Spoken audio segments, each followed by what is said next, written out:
Kabanata 51. Nangako si Lance na babayaran niya si Bella ng pera, at gumaan ang loob ni Bella, at hindi na niya kailangang ibigay ang kanyang kamay sa kasal, bagamat kusang loob niyang ginagawa ito. Sabay na pumasok sina Lance at Bella sa paaralan. Sa sandaling ito, sa daanan sa tabi ng pangunahing pasukan ng paaralan, ang isa sa mga bulaklak ng paaralan, si Leslie, ay nakikipag-usap sa isang batang lalaki. Johnson Luther, kailangan mong maniwala sa akin, wala talaga akong relasyon sa Lance na iyon. Ngumuso si Johnson Luther, Leslie, hindi ko inaasahan na habulin mo ako ng hayagan at palihim na nakikipaglaro sa iba pang mga lalaki. Ipinaliwanag ni Leslie, hindi ko ginawa. Narinig ko na si Lance ang pinakagwapong lalaki sa senior 3 class 5, kaya hindi ako naniniwala sa paliwanag mo. Maasim na sabi ni Johnson Luther. Sabi ni Leslie, anong kagwapuhan o hindi, kung hindi dahil sa pangyayaring ito, hindi ko malalaman na mayroon pa palang lalaking ito ang ating paaralan. Johnson Luther, ikaw ang masyadong nagmamalasakit sa iyong hitsura, hindi pakialam mo talaga sa itsura mo. Ikaw ay ikawalong ranggo sa paaralan sa martial arts, at si Lance ay isang tulala na hindi man lang marunong mag-martial arts, hindi ako psychopath, ano bang pinaglalaroan ko? Siya. But, your space said published that you like handsome boys. Yan ang dating pamantayan sa pagpili ng kaibigan, ngayon gusto ko ng malakas, ang taas ng martial arts mo, hindi na mahalaga ang hitsura, di ba? I still don't believe you. You're so beautiful and a rich girl, I can't believe na pipiliin mo ang isang kasing pangit ko. Ang isang segundo upang tandaan na basahin ang libro. Si Leslie ay labis na nanlumo sa loob, syempre hindi niya magugustuhan si Johnson Luther, ang tanga na iyon, ngunit sinusunod lang niya ang utos ng kanyang ama na akitin si Johnson Luther, at sa wakas ay hinayaan si Johnson Luther na pumirma ng kontrata ng pagbebenta kasama ang kanyang pamilya. Sabi ni Leslie, sino bang nagsabing pangit ka, sa tingin ko gwapo ka, ang pangit na yan si Lance na tanga. Huwag kang magsalita ng walang kaparerekon habang nakadilat ang iyong mga mata, nagtanong ako sa paligid, si Lance ay ang klase ng senior 3 at 5. Sa oras na ito, sina Lance at Bella ay nagkataong dumaan at narinig ang huling ilang linya ng pag-uusap sa pagitan ng Smith at Johnson Luther. Nalilito, tinanong ni Lance si Bella, ano ang bancho? Bahagyang tumawa si Bella at sinabing, ibig sabihin ay gwapo ka, ang numero 1 gwapo sa klase. Tumango si Lance, ako ang class grass. At sa tingin mo ba gwapo ako? Ibinaba ni Bella ang kanyang ulo na medyo namumula at sinabing, okay lang. Si Mavis Lee mismo ay hindi alam kung bakit siya medyo namumula. Sino?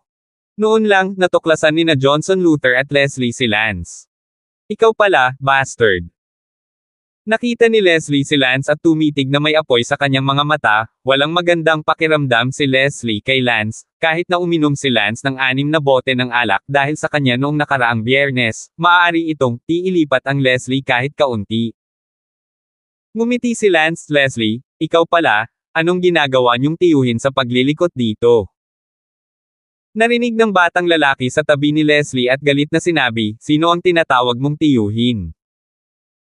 Ang batang ito ay ang sikat na Johnson Luther, narinig ni Johnson Luther si Lance na nagsabi na si Leslie ay isang tiyuhin, at ito ay nagpagalit sa kanya.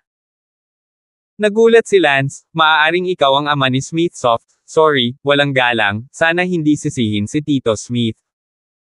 Hindi napigilan ni Bella na mapatawa. Galit na galit si Johnson Luther, kay Lance ng isang dagandong, sino ang ama niya ngayon, may mga mata ka ba? Lance, hindi, nakikita kong mas matanda ka, akala ko ikaw ang ama ni Leslie, kapatid na ito, pasensya na. Grass mo? Ikaw ang mukhang mas matanda, bulag ka sino ka ba? Galit na galit si Johnson Luther.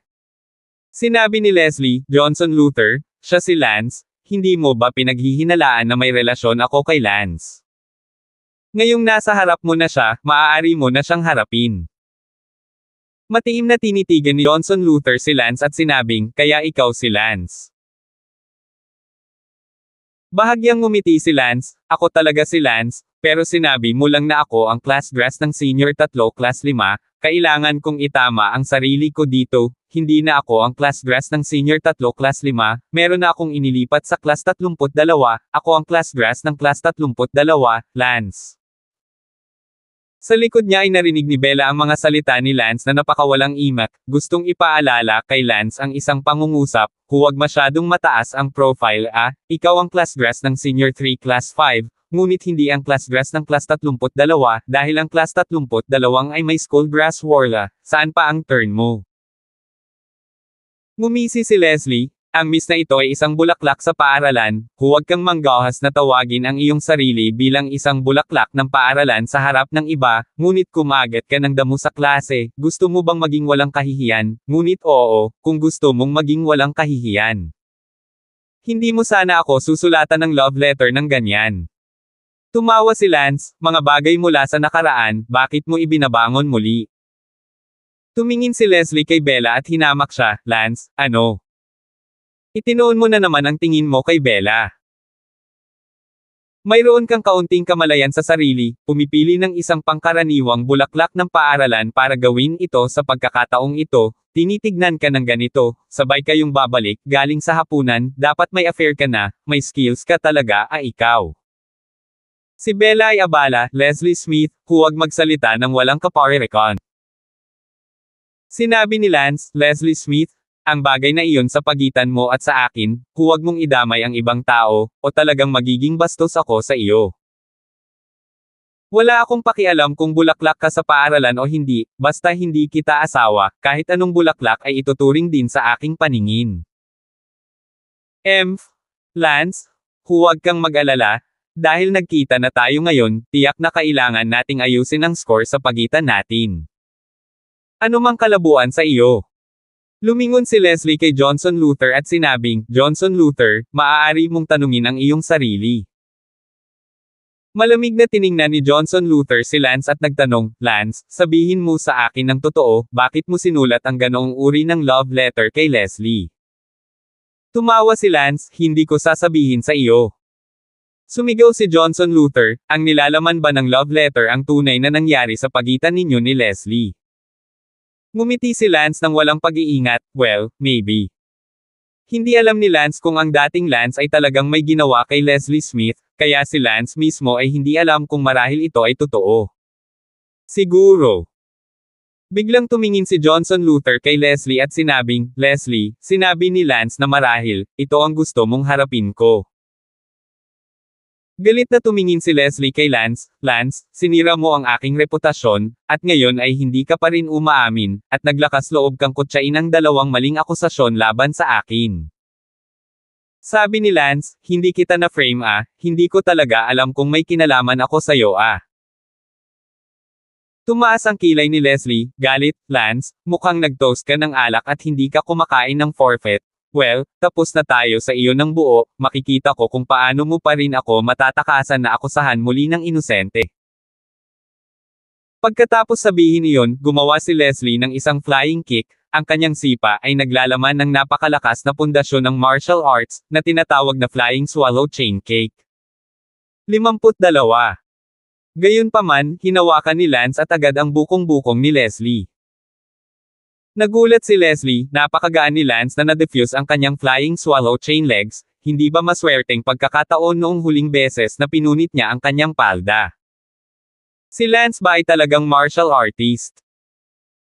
Ngumuso si Lance, Leslie, itigil mo na ang paggawa ng hindi makatwirang gulo, napakasama ng reputasyon ko ngayon, hindi pa kita nahanap para ayusin ang score, pero nauna kang lumapit sa akin. Nakalimutan mo na ba ang pangyayari noong napunit ko ang palda mo? Mag-ingat ka na pupunitin ko ulit kapag hindi ako nag-iingat.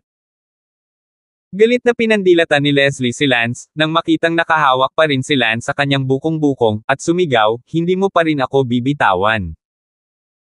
Sinabi ni Lance, okay lang na bitawan ka, ngunit huwag mo nang guluhin muli ang buhay ko sa hinaharap. Ang mga baga ni Leslie ay malapit nang sumabog, at ang kanyang kabilang paa ay lumipad at sinipa si Lance sa gilid ng ulo, flying swallow whirlwind cake. Hinawakan ni Lance ang bukong-bukong ni Leslie at itinapon ito sa malayo, kumurap si Leslie at itinapon ni Lance ng ilang metro, bumagsak si Leslie sa lupa, ang kanyang buhok ay agad na nag-ulo, ang kanyang mukha ay nabasag ng putik, isang napakagulong hitsura. Sinabi ni Lance, Leslie, itigil mo na ang panggugulo sa akin, hindi kita kalaban. Si Leslie ay nagulat at nagalit, nagulat na si Lance ay talagang marunong ng martial arts, at mas mataas kaysa sa kanya, nagalit na si Lance ay walang awa sa kanya, siya ay isang babae, o isang bulaklak ng paaralan, at talagang inihagis siya sa ang putik. Sa oras na ito, nagngangalit si Johnson Luther at sinabing, Lance, hindi mo kalaban si Leslie, kung gayon, paano ako? Sumabog sa galit si Johnson Luther, at nangako siya na kahit sabihin ng buong paaralan na siya ay bully, bubugbugin pa rin niya si Lance ngayon. Sa orihinal, ang nangungunang 10 martial arts sa Palanan Middle School ay hindi kailanman nambo-bully sa mahihinang mga estudyante, ngunit ngayon ay talagang hindi mapigilan ni Johnson Luther. Tumingin si Lance kay Johnson Luther at sinabing, Brother Johnson Luther, hindi pa kita nakakasama, wala akong sama ng loob, may gusto ka bang gawin sa akin? Malamig na ngumuso si Johnson Luther, Lance, ako sa orihinal, bilang ikawalong ranggo na martial artist sa Palanan High School, ay hindi ka dapat binubuli, ngunit lumayo ka na. Kahit ano pa. Hahaha. Bahagyang tumawa si Lance. Umakyat si Leslie at abala sa pagsigaw, Johnson Luther, kung lalaki ka, suntukin mo ako. Si Johnson Luther ay napukaw ng dugong lalaki at sinigawan si Leslie, Leslie, makinig ka sa akin, mula ngayon, ikaw na si Leslie ang aking Johnson Luther na babae. Pagkasabi noon, tinitigan ni Johnson Luther ang mga mata ni Lance at sinabing, Lance, tinalo mo ang babae ko, ngayon babayaran kita ng 10 ulit. Ang sitwasyon ay nasa bingit ng labanan sa pagitan ng dalawang lalaki. Ang puso ni Leslie ay natuwa, Johnson Luther, ang hanggal na ito ay sa wakas ay mahuhulog sa akin, galit na ako ay kanyang babae, ngunit bakit ako nakakaramdam ng labis na kasuklam-suklam. Ngunit si Bella ay labis na kinabahan sa sandaling iyon, at sumigaw pa nga, Johnson Luther, huminahon ka. Pagkatapos sabihin iyon, humarang si Bella sa harap ni Lance. Siyempre, kilala ni Bella si Johnson Luther, ang sikat na White Cloud High School na ikawalong eksperto sa martial arts na henyo, kaya't si Bella ay labis na natakot na si Lance ay bugbugin ni Johnson Luther, at wala siyang pakialam. Mas kaunti, humaharang sa harap ni Lance. Nang makita ni Lance na si Bella ay humaharang pa nga sa harap niya, medyo naantig siya. Sinigawan ni Johnson Luther si Bella, Bella, umalis ka sa harap ko, huwag mong isipin na dahil lang sa babae ka, mapipigilan na kita. Nakiusap si Bella, Johnson Luther, pakiusap, bigyan mo ako ng mukha at iligtas si Lance, sigurado akong may hindi pagkakaunawaan. Malamig na ngumuso si Johnson Luther, give you face. Proud ka ba sa sarili mo? Sino ka sa tingin mo?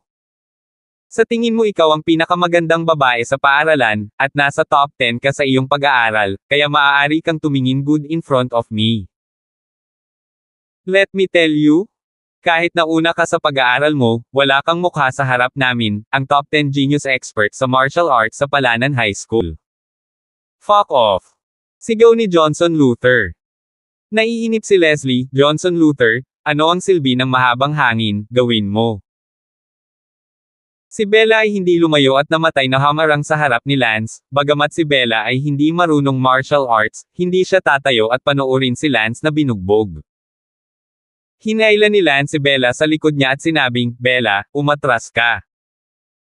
Mapilit na sinabi ni Bella, Lance, siya ay isang napakatanyag na eksperto sa henyo sa Palanan High School, tiyak na hindi ka kalaban, dapat kang tumakbo. Tumakbo. Hahaha. Single ni Lance. Sinabi ni Bella, kung hindi ka tatakbo, mananatili ako at tutulungan kita, kahit kaunti lang ang magagawa ko. Pagkasabi nito, agad na pumulot si Bella ng bato, handang tumulong. Lance labanan tulad ng. Nakita ni Lance na pinulot niya ang bato at talagang umiiyak, gayunpaman, nakaramdam ng init sa loob si Lance sa katwiran ni Bella. Bagamat alam ni Lance na napakabuti ni Bella dahil nailigtas niya ang kanyang ama, hindi nang walang dahilan, ngunit sapat na para sa isang batang babae na gawin ito. Tumayo si Leslie sa gilid, nakitang kinuha ni Bella ang bato, at napakawalang imak na umalis sa kanyang bibig. Tumingin si Lance kay Johnson Luther at sinabing, "Johnson Luther, malaki ang bibig mo, sana hindi mo ako pababayaan." Hindi kailanman nahawakan ni Lance ang isang kalaban sa mundong ito, at labis siyang nadismaya. Ngumisi si Johnson Luther at sinabing, "Lance, gagawin kitang mawala ng pag-asa." "Good. Then let me see what the so-called 8th-ranked martial artist at White Cloud High School is really capable of." Maiintindihan mo. Pagkasabi niyan, inihanda ni Johnson Luther ang kanyang sarili para sa isang pag-atake. Kinakabahang tumingin si Leslie sa gilid, talagang gusto niyang makita kung gaano kalakas si Lance, para lang humiram ng kamay ni Johnson Luther para maintindihan. Broken Mountain Style. Sigaw ni Johnson Luther at sinabi ang lahat ng kanyang mga galaw, hindi alam kung ano ang layunin, marahil ito ay para magkunwaring nagkukumpera. Nasa sabik si Leslie, sikat pa rin ang teknik ng Broken Mountain Palm ni Johnson Luther, ito ay ikatlong baitang martial art, narinig ko na nasanay na siya sa ika-6 na estilo.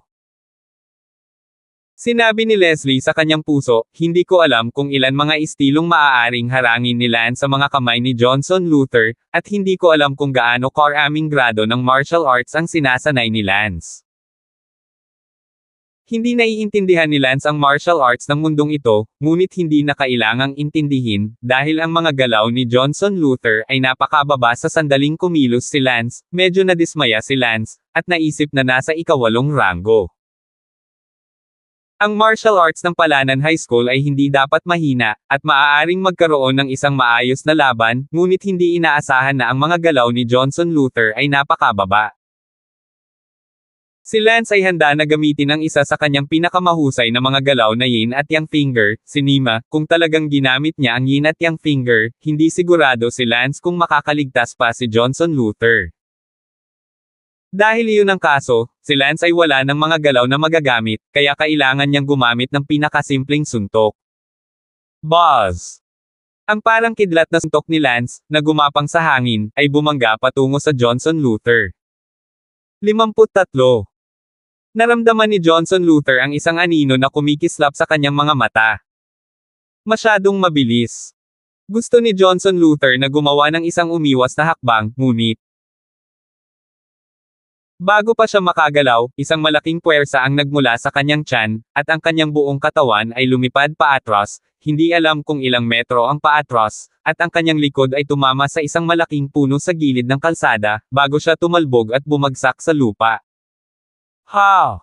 Walang reaksyon si Leslie, napakabilis. May bato pa rin si Bella sa kanyang kamay, handang sumugod upang tulungan si Lance na labanan si Johnson Luther kapag hindi siya matatalo. Gayunpaman, sa isang kisap mata, lumipad si Johnson Luther. Ah! Reaksyon ni Leslie at hindi makapaniwalang ibinuka ang kanyang bibig. Hindi pa nga nagsisimula ang laban at sa isang kisap mata natapos na. Wow! Nag-react din si Bella at hindi napigil ang mapasigaw ng wow. Sa sandaling ito, naramdaman ni Johnson Luther na parang bumagsak ang kanyang buong katawan, at nahulog siya sa ilalim ng puno na hindi makagalaw. Gayunpaman, wala siya sa mood na maramdaman ang sakit sa kanyang katawan dahil ang tanging naiisip niya ay ang hindi kapani-pani walang suntok na katatapos lang ihagis ni Lance. Sa sandaling ito, lumapit si Lance, tinapik ang mukha ni Johnson Luther at sinabing, pagkatapos magpigil ng maraming araw, akala ko makakalaban ko na sa wakas ang isang eksperto, ngunit hindi ko inaasahan ang tinatawag na eksperto ay isang 3-legged cat. Brother Luther, at this moment, I really want to curse. Sayang naman na handa akong gamitin ang self-made martial art na yin yang finger para harapin ka, pero ironic talaga, ginamit ng yin yang finger ko. Ang pakikitungo sa iyo, ito ay simpleng iniinsulto ang aking ito. Tinitigan ni Johnson Luther si Lance na nanlalaki ang mga mata, ano itong yin yang finger na sinasabi ni Lance? Anong klaseng martial arts? Napakahirap na tiniis ni Johnson Luther ang sakit at sinabing, hindi ako naniniwala na hindi kayang talunin ng aking broken mountain palm ang kahit anong yin yang finger mo, ang aking broken mountain palm ay isang third-class martial art. Natutuwang sabi ni Lance, anong pangatlong klaseng martial art, ang hindi ko pa narinig, at saka, huwag mong lagyan ng ginto ang iyong mukha, kailan ko sinabi na ginamit ko ang aking pinakamahusay na hakbang. Hindi ako gumamit ng anumang galaw. Sige. Umiling si Johnson Luther sa sakit at sinabing, hindi ako naniniwala na ang aking third-grade martial arts ay magiging napakasama. Third-grade martial arts. Kuya Luther, huwag mong sabihin sa akin na ang inferior move na ginawa mo ay ilang third-grade martial art na ipinagmamalaki mo. Natahimik si Lance saglit, halos sigurado si Lance na ang aspeto ng martial arts ng mundong ito ay mas mababa kaysa sa kanyang mundo, o sa madaling salita, si Lance ay hindi pa nakakatagpo ng isang tunay na dalubhasa sa ilong ng toro. Siyempre, ang pangunahing dahilan ay ang sariling kakayahan ni Lance sa martial arts ay masyadong mataas. Salamat sa pagdating ni Lance sa mundong ito, ang kanyang mga kasanayan sa martial arts ay wala pang 1% ng kanyang nakaraang mundo, kung hindi, ito ay talagang laban sa langit. Lance, talagang natalo mo si Johnson Luther, tiyak na hindi ito totoo. Sa sandaling ito, ang hindi makapaniwalang boses ni Leslie ay tumunog sa kanyang likuran. Nang lumingon si Lance, tulalang nakatingin sa kanya si Leslie. Sinabi ni Lance, Leslie, nakalimutan kong batiin ka, sa wakas ay naabutan mo na si Johnson Luther, ngayon lang sumigaw si Johnson Luther, simula ngayon babae ka na niya, hindi masama, masyadong uhaw sa dugo na lalaki. Gayunpaman, naramdaman ni Leslie na ang mga salita ni Lance ay puno ng panunuya. Isang napakadugong lalaki. Isang suntok ang natangay niya, may dugo pa ba? Sinabi ni Lance, Leslie, sana matapos na ang bagay na ito, huwag mo na akong hanapin sa hinaharap, o kuyatang hindi na talaga ako magpapakita ng anumang awa. Ngumuso si Leslie, nababalot ako ng putik ngayon, naawa ka na ba sa akin? Hahaha. Tumawa si Lance. Si Leslie ay abala sa pagsasabing, tumigil ka. Ano pa? Tanong ni Leslie, bakit bigla kang magaling sa martial arts? Kung ganoon ka kagaling sa martial arts, sikat ka sa buong paaralan, bakit? Kinagat ni Lance ang kanyang mga labi at ngumiti, nagpapanggap ako na kalaban, hindi ba? Pagkatapos sabihin iyon, umalis si Lance kasama si Bella. Hindi alam ng puso ni Leslie kung ano ang mararamdaman. Tumingin si Leslie kay Johnson Luther, nakahiga pa rin siya sa lupa at hindi makagalaw, parang patay na ahas. Hindi maganda ang mood ni Leslie at sinabing, Oy, kamusta?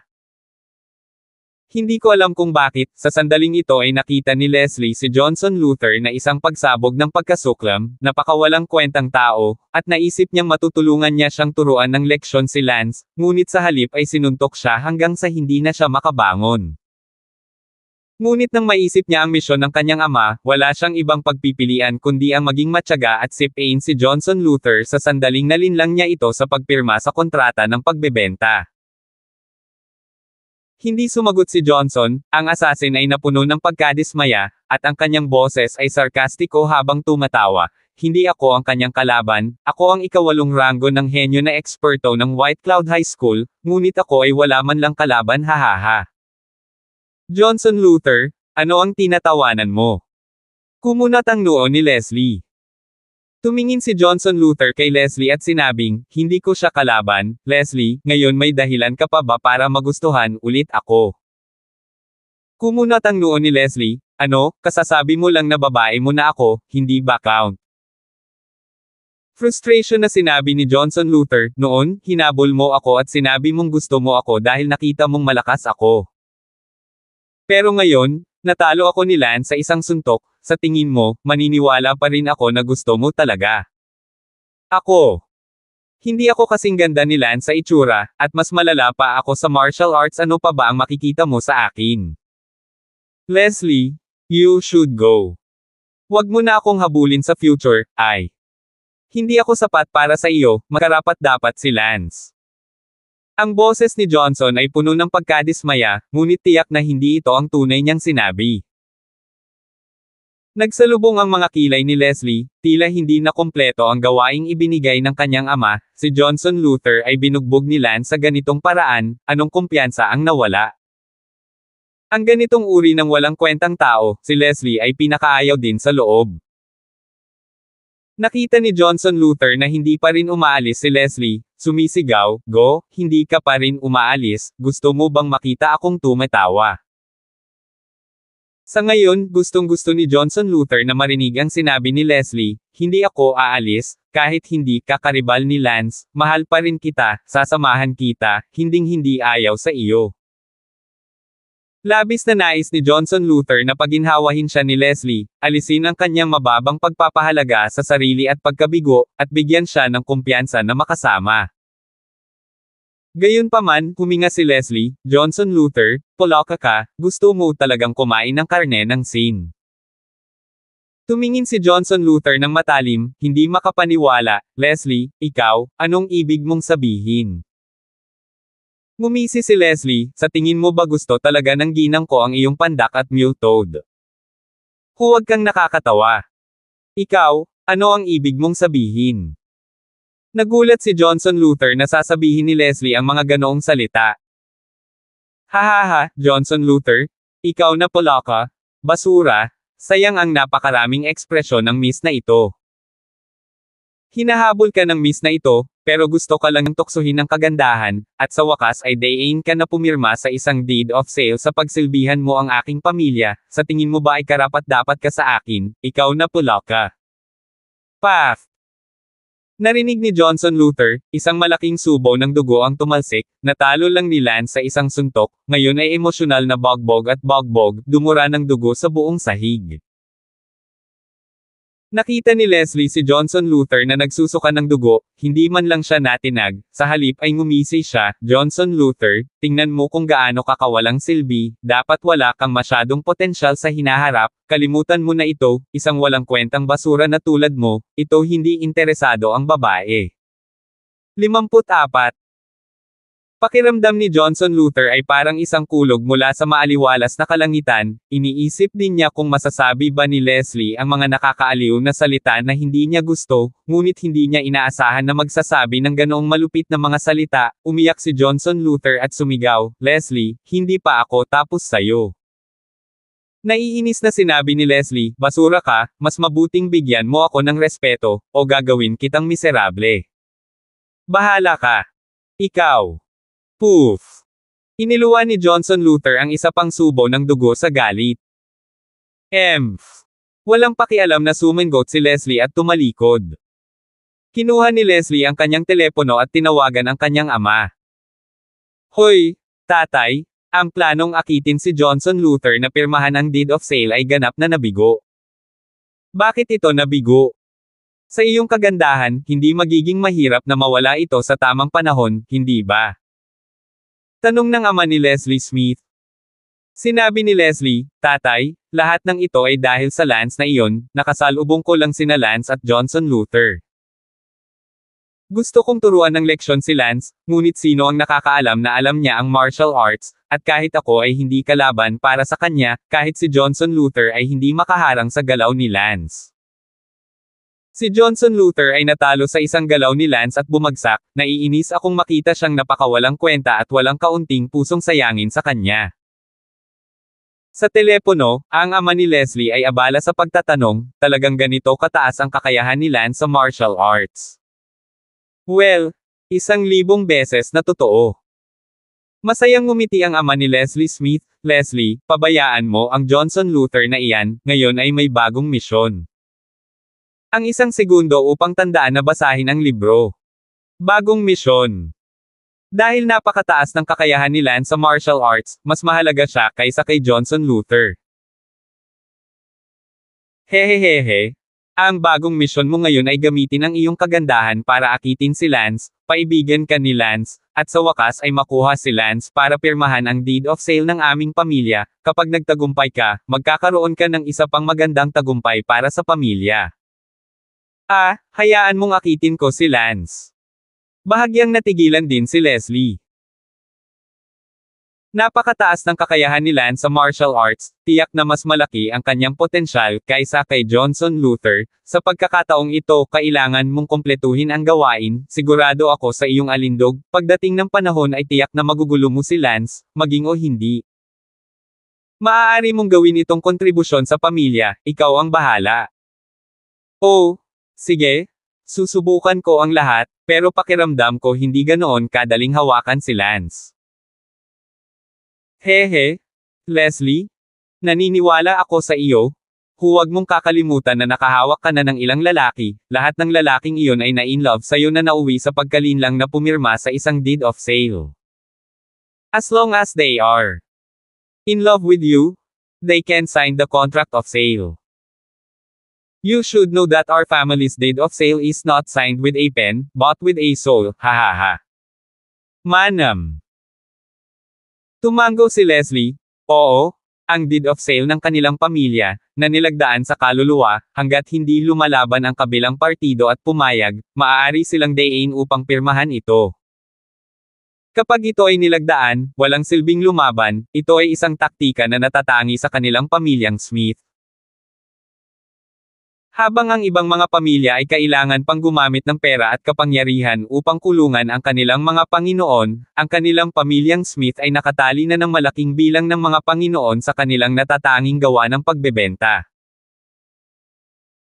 Ibinaba ni M.S. Smith ang telepono, isang pahiwatig ng isang kumpiyansa ng ngiti ang lumitaw sa kanyang mga labi, na bumubulong, Lance, nandito ako, gagawin kong mahalin mo ako ng labis na wala kang anumang bantay laban sa akin, and willingly sign my family's body selling deed to be used for me and my family in the future, hahaha.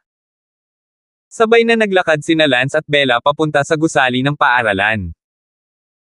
Ikaw pala ay isang taong may ganong kataas na kasanayan sa martial arts. Sabi ni Bella, ngunit hindi siya masyadong nakaramdam ng kasiyahan, habang mas naging makapangyarihan si Lance, mas malakas si Bella. Sa kanilang mga puso, mas malayo ang pagitan nila. Bago magmaneho si Lance ng BMW, hindi na sila magkaklase sa isa't isa, at ngayon ang mga kasanayan sa martial arts ni Lance ay napakataas, mas mababa pa sila sa parehong klase.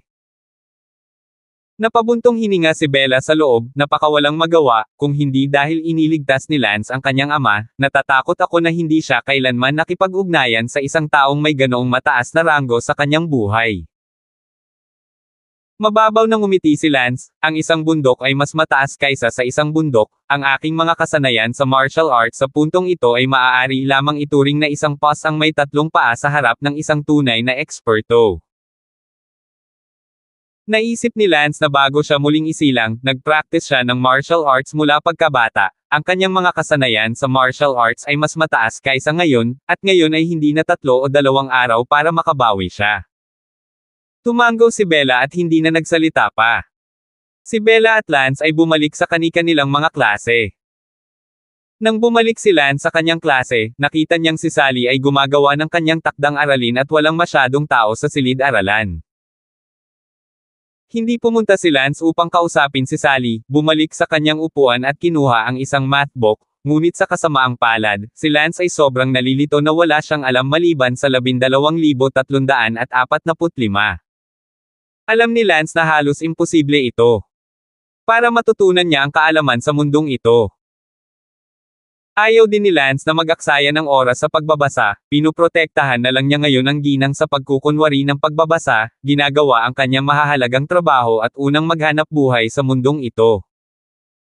Pumunta siya rito, palaging kailangang mabuhay si Lance. Itinapon ni Lance ang kanyang math textbook na parang basura. Pagkatapos ay ipinikit niya ang kanyang mga mata at sinanay ang kanyang panloob na lakas.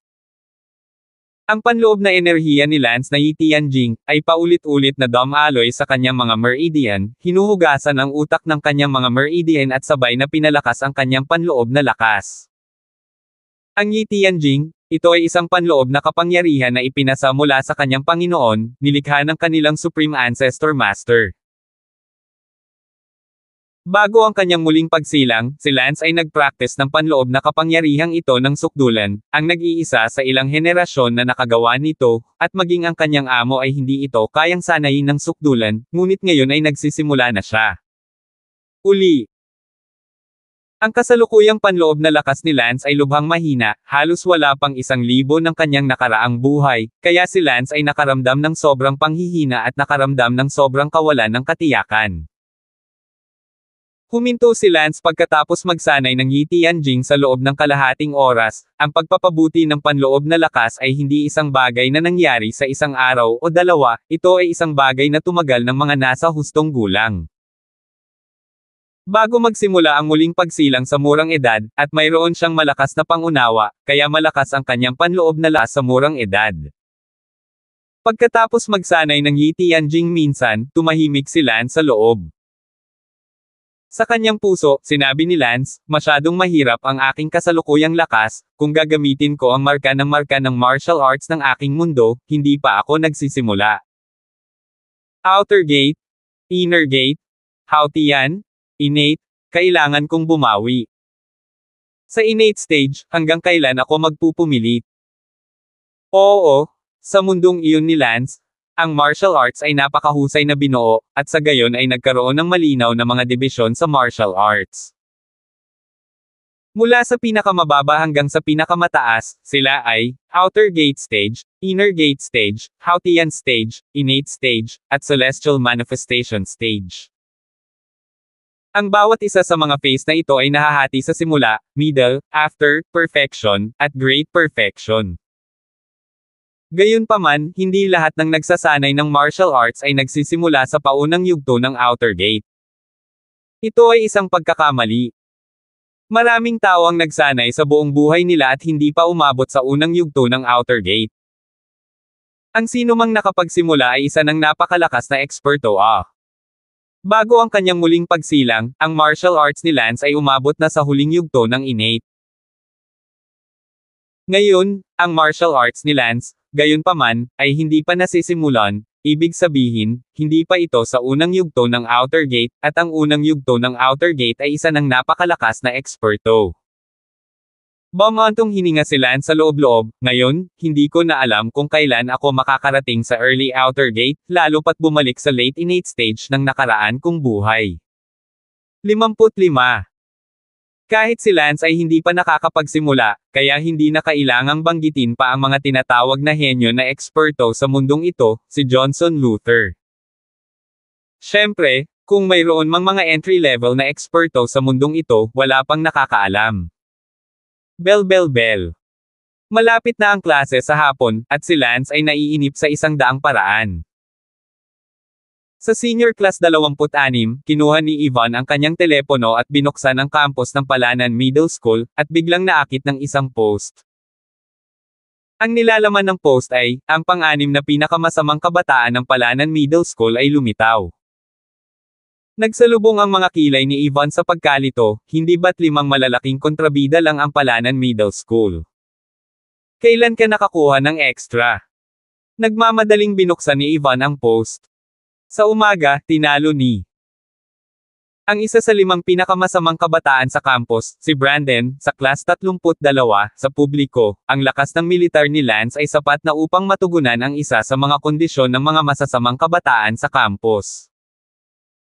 Bilang karagdagan, si Lance sumulat ng nagsisiwalat na mga liham ng pag-ibig kay Leslie, umihi sa harap ng mga batang babae sa banyo ng mga babae, at ang kanyang pagganap sa akademiko ay binibilang sa bawat oras, lahat ng uri ng masamang gawain, ay sapat na rin para tawaging hari ng hamak. Batay sa kasiyahan sa dalawang kondisyong ito, walang alinlangang si Lance ang ika-6 na pinakamasama sa Palanan Middle School. Ang post ay may libu-libong mga tugon, lahat ng mga tugon, na nagkakaisang kinilala si Lance bilang ang ika-6 na pinakabisyosong binata sa campus. Biglang nanlumo si Yvonne, ang bodyguard ni Sally ay naging isang celebrity sa paaralan, habang ang bodyguard ko ay wala pa ring tao. Tiningnan ni Yvonne ang kanyang bodyguard, si Kent Brown, na nakikipaglaro ng chess kasama ang kanyang tablemate, at tila napakahusay ni Kent Brown sa chess at nakikipaglaro sa kanyang tablemate, hinahangaan siya ng todo. Unang URLM, Konsyo 8. Net. Labis na nanlumo si Yvonne na ang bodyguard ni Sally ay nagkunwaring ikinumpara sa buong paaralan, ngunit ang kanyang bodyguard ay nagpapanggap pa rin na ikinukumpara sa parehong mesa. Pakiramdam ni Yvonne ay inihahambing siya kay Sally. Sumigaw si Yvonne, "Kent Brown, halika rito." Bahagyang lumapit si Kent Brown at nagtanong, "Miss, ano ito?" Napabuntong hininga si Yvonne at ipinakita ang campus post kay Kent Brown. Matapos basahin ito ni Kent Brown, siya ay bumantong hininga, "Miss, hindi naman katakataka na ang isang tulad ni Lance ay kinikilala ng mga estudyante bilang isang hindi gaanong kasamaan, masaya kang makita ang balitang ito, hayaan mo akong maging masaya din, tama?" Sabi ni Yvonne, "Sino ang masaya? Depressed ako ngayon, Kent Brown, bakit bodyguard silang lahat, may malaking pagkakaiba." Natigilan si Kent Brown at naguguluhan, "Miss, anong ibig mong sabihin?" "Ikaw na mismo ang nagsabi, pareho din silang bodyguard, si Lance ay naging campus villain sa loob lang ng maikling panahon, sikat sa buong school, samantalang ikaw, nagpapanggap pa rin kumpara sa iisang table sa klase, masyado kang malayo. Kung ikukumpara kay Lance, hindi ba? Ano ah? Kent Brown? Makinig ka sa akin, hindi ako matatalo kay Sally." Si Kent Brown ay nagpunas ng malamig na pawis, ang masungit na babaeng ito ay talagang mahirap pagsilbihan, lahat ng iba ay nahihiya sa masamang batang bodyguard, ngunit ang kanyang pakiramdam ay labis na kahanga-hanga. "Miss, natatakot akong mabaigaw ka, hindi sa hindi ako maaaring maging isang masamang kabataan, ngunit sa aking karakter, hindi ko kayang matugunan ang mga kondisyon ng isang masamang kabataan. Ang karakter ng aking Kent Brown ay walang kapantay. Sa isang taong may mababang kalidad tulad ni Lance, na madali. Upang maging masama, natatakot ako na hindi ko kayang subukan sa buong buhay ko. Wala akong pakialam, ikaw mismo ang mag-isip." Sabi ni Yvonne na punong-puno ng kawalang kasiyahan ang bibig. Nanlumo si Kent Brown, inutusan siyang bumaba ng bundok upang protektahan si Yvonne, ngunit hindi niya inaasahan na makatagpo siya ng ganoong masungit at masungit na babae. May kinikilingan na ang babaeng ito ay isang pambansang hitsura, maganda at sexy. At maapoy, kung ito ay isang pangit na babae, natatakot ako na matagal na siyang iniwan ni Kent Brown. Susubukan ko. Siguraduhin mong ikumpara siya, o hindi kita papansinin. Umaasang sabi ng mga mata ni Yvonne.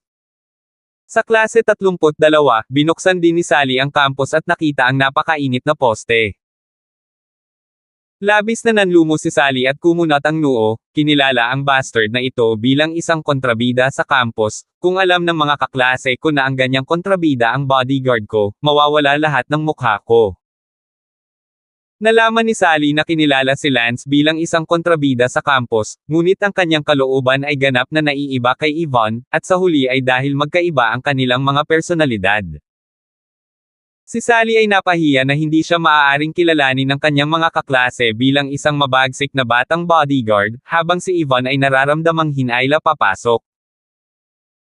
Di nagtagal, natapos na ang unang klase, maraming estudyante ang nakakaalam tungkol sa campus post at tumingin kay Lance ng may pagtataka. Medyo nalilito si Lance kung bakit medyo iba ang tingin sa kanya ng kanyang mga kaklase.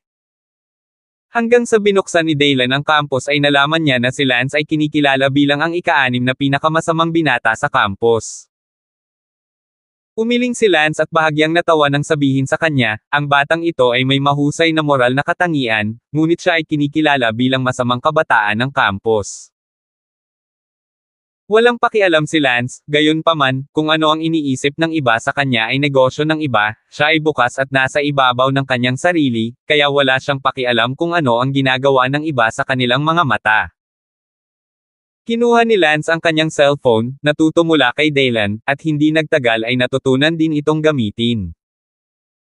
Matapos malaman kung paano gamitin ang telepono, nilaro-laro ito ni Lance kaya hindi niya ito mabitawan.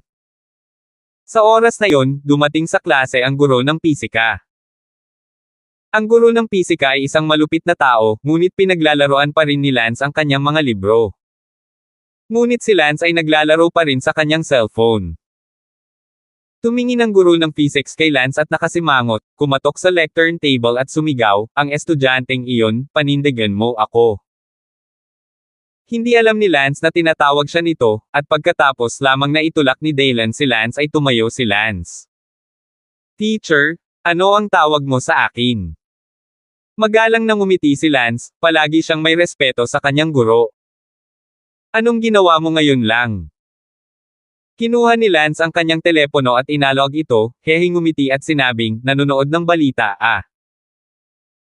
Itim ang mukha ng physics teacher, pero natatawa talaga siya at sinabing manood ng balita, ito ang ibig sabihin ng hindi siya ilagay sa kanyang mga mata, ah. Class time? Alam mo ba? Uncle ang guro ng physics. Tumango si Lance, alam ko. Kung alam mong nanunood ka pa rin ng balita, sinong nagsabing manood ka ng balita sa oras ng klase? 56. Hinawakan ni Lance ang kanyang ulo at tumingin kay Brandon sa susunod na row, nilalaro din ni Brandon ang kanyang telepono, ngunit hindi pinangalanan ng guro si Brandon. Tanong ni Lance, guro, hindi ba tayo manood ng balita sa oras ng klase? Manunood lang ako ng palabas sa TV. Bang! Hinampas ng guro ng physics ang kanyang mesa, iniisip na pinaglalaroan siya ni Lance. Hindi alam ni Lance na hindi mo makalaro ang iyong telepono sa oras ng klase, at bukod pa, hindi rin nilalaro ni Brandon ang kanyang telepono. Sandaling iyon, abala ang pinuno ng klase sa pagbulong ng isang paalala, Teacher Kent Brown, siya si Lance. Lance! Natigilan ng guro ng pisika, pakiramdam na pamilyar ang pangalang Lance, sa sumunod na segundo, biglang naalala ng guro ng pisika, sa opisina ng pangkat ng pagtuturo at pagsasaliksik, maraming guro ang nag-uusap tungkol sa isang bagay, sabi ng Palanan Middle School's ika-6 na pinakamalaking paaralan masamang binata ay ipinanganak, na tinatawag na Lance, sa hinaharap, kapag nakita mo Lance upang bigyang pansin ang mga salita at pag-uugali, hindi sinasadyang masaktan siya. Pawis na pawis ang guro ng physics, oh my God, hindi nakakagulat na naglakas loob siyang pretuhin siya ng masama, kaya siya ang bagong campus bad boy na si Lance. Nakita ni Lance ang galit ng guro, at tila naiintindihan na hindi ka makakapanood ng mga balita o mga drama sa TV sa iyong telepono sa oras ng klase. Si Lance ay isang taong gumagalang sa kanyang mga guro, ito ay isang bagay na alam ng lahat. Agad na inilapag ni Lance ang kanyang telepono at sinabing, Teacher, so, hindi mo maaaring paglaruan ang iyong telepono sa oras ng klase, tama ba? Kung gayon, hindi ako maglalaro. Agad namang nag-iba ang tono ng physics teacher at ngumiti, yes, you can play as you like. Tandaan ang URL, consuate.net. Natarante si Lance at nagtanong, Guro, kung marunong kang maglaro, bakit ka lang nagalit? Akala ko hindi mo makalaro ang iyong telepono sa oras ng klase. Ang guro ng pisika ay nagpunas ng malamig na pawis, iniisip na si Lance ay nagtatanong sa kanya, abala sa pagpapaliwanag, hoy, ginugulo lang kita, huwag kang mag-alala maaari kang manood ng balita kung gusto mo, maaari kang manood ng mga drama sa TV. Kung gusto mo, nasa iyo ang lahat. O sige upo na ako, pasok ka na sa klase. Fine. Go ahead. Wag mong pahihirapan ang sarili mo. Umupo si Lance at hiniling kay Daylan na mag-download ng isang video software para sa kanya, pagkatapos ay naghanap ng Urban TV series. Sinimulan itong tingnan ni Lance mula sa unang yugto. Mas gusto ni Lance ang panunood ng TV dahil marami siyang matututunan tungkol sa mundo mula rito. Ang guro ng pisika ay nakatayo sa podium na nag-lecture, inilagay ni Lance ang kanyang cellphone sa mesa at masayang nanood ng mga serye sa TV, at paminsan-minsan, may mga tunog mula sa serye sa TV. Napakunot ang noo ng guro ng physics, ang tunog ni Lance na nanunood ng TV ay nakaapekto sa kanyang klase, ngunit dahil si Lance ang kontrabida sa campus, hindi siya naglakas loob na sabihin kay Lance na pigilan ang kanyang boses, na para bang ito ay partikular na masakit. Ang ibang mga estudyante sa klase ay natural na walang lakas ng loob na magsalita, kahit si Brandon, na dati ay isa sa mga pinakamayabang na kabataan sa paaralan, ngayon ay naging patay na tigre, naglalaro ng sariling cellphone, hindi nangangahas na magkaroon. Ano mang salungatan kay Lance? Sa oras na ito, dumating ang guro ng klase na si Mr. Zimmer Chen at tumayo sa labas ng silid-aralan at nag-inspection sa klase, at agad na nakita si Lance na nanunood ng TV sa kanyang mobile phone, at lalo na tahasang inilagay ang kanyang mobile phone sa mesa para manood. Ang pangunahing negosyo ng kumpanya ay ang magbigay ng malawak na hanay ng mga produkto at serbisyo, kabilang ang buong hanay ng mga produkto at serbisyo, at malawak na hanay ng mga produkto at serbisyo. Sinabi ni Mr. Zimmer Chen sa kanyang puso, hindi, kailangan nating alisin si Lance at bumalik sa Senior 3 Class 5. Agad na tinawagan ni Mr. Zimmer Chen ang ama ni Sally, si Kent Brown Chenming. Hello, Teacher Chen? Anong problema? Willow, eto lang, hindi mo ba ako tinanong kaninang umaga? Bueno, imbitahan si Lance mula sa Senior 3 at 5 sa aking klase. Gayunpaman, ngayon ay pinagsisisihan ko ito, talagang ayaw kong tumanggap ng ganoong estudyante. Sabi ni Mr. Zimmer Chen. Anong problema kay Lance? Mr. Kent Brown? I'm so sorry. Si Lance ay isang bulok na scum na gumawa ng gulo sa klase ko pagdating niya. Kalahating araw na lang at kinilala na siya ng mga estudyante bilang pang-anim na pinakamasamang bata sa campus. At ngayon sa oras ng klase, hayagang nanunood siya ng palabas sa TV sa kanyang telepono. Napakasama, Mr. Kent Brown, wala akong pakialam kung ano ang iyong intensyon, humingi lang talaga ako ng tawad sa iyo at hayaan siyang bumalik sa kanyang orihinal. Klase.